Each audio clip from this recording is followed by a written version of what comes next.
overfed, that do.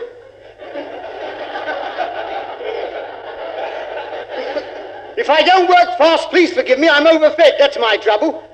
And I eat well, lady, I eat well, ducky. I don't want to die a millionaire, I want to live like one.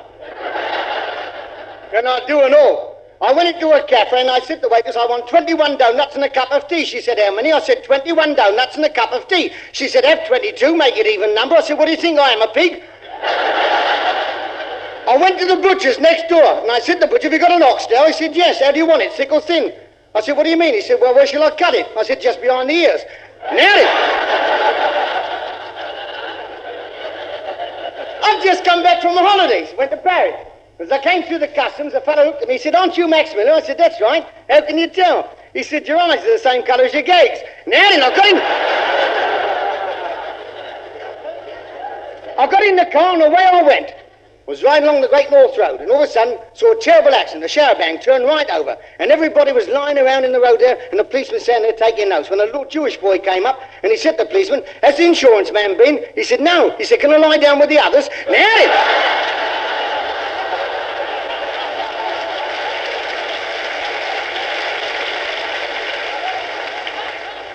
so away I went, 5 minutes, head-on crash with another fellow. Head-on crash, I got out to see if anything happened. There was a fellow sitting there, yes, he looked as though he was gone, this fellow. So I got me flask out and I gave him a drop of brandy. I said, how do you feel? He said, I feel much better. I said, well, have a drop more. Then I gave him a drop more. He said, I feel all right now. I said, well, finish it then. Might as well finish the flask now. We can hush this up. We don't want it. We're both insured.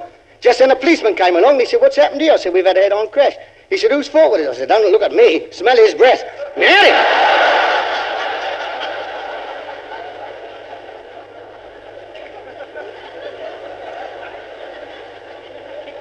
I don't get any sleep, that's my trouble. Interferes with me driving, I don't get any sleep. And it's the courting couples. I know the strength, the courting couples outside my house every night, just below my bedroom window. There they are courting, and one night I heard a fellow say to his girl, what a lovely figure you got. How do you get a figure like that? She said, I eat a lot of oranges. He said, so that's the secret. She said, that's the secret. And he said, your shoulders, they're so square. She said, I know, eat the box as well. Now, I was so fed up, I threw a bucket of water over him. 10 minutes after, the wife came in, wet through. Now, I said to the wife, good, ain't it, eh? Good blood.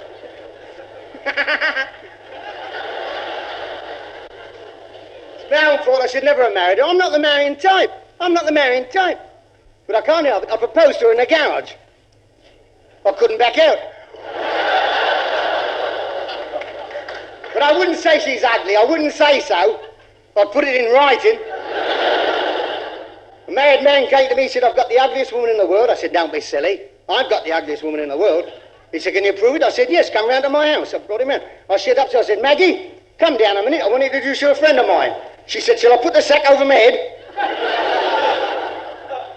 I said, no, he wants to meet you. He doesn't want to kiss you. She went to buy a muzzle for the dog the other day. So the fellow said, what kind of muzzle? She said, oh, well, I just want a muzzle for the dog. He said, what do you want? Small one, medium one, large size? Large size, there's one, 7 and 6. He said, shall I put it on for you? She said, no, I'll put it on myself. He said, it'll suit you and all. Now, here's a clever one. You've got to work this out for yourselves. No help from Miller at all. No help from me at all.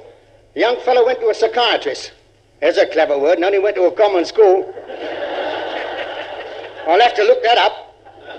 Now, you all know what a psychiatrist is. That's the last man you talk to before you start talking to yourself.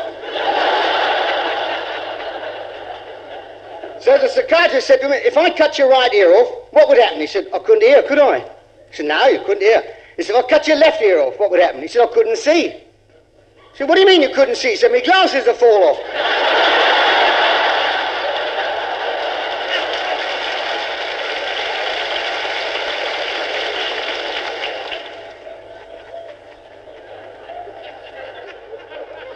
Good, isn't it, eh? Good luck. I met a pal of mine. I said, where are you going? He said, I'm going to the pictures. I said, going to the pictures? Where'd you get money for pictures? You've been out of work for years. You've never done a day's work in your life. He said, don't have to. The lodger gives me money. I said, the logic, yes, he said, gives me half a crown to go to the pictures. He said, there's half a crown, Charlie, go to the pictures and I'll entertain the wife. I said, you must be crackers. He said, I'm not, it's him who's crackers, only go in the shillings. Here!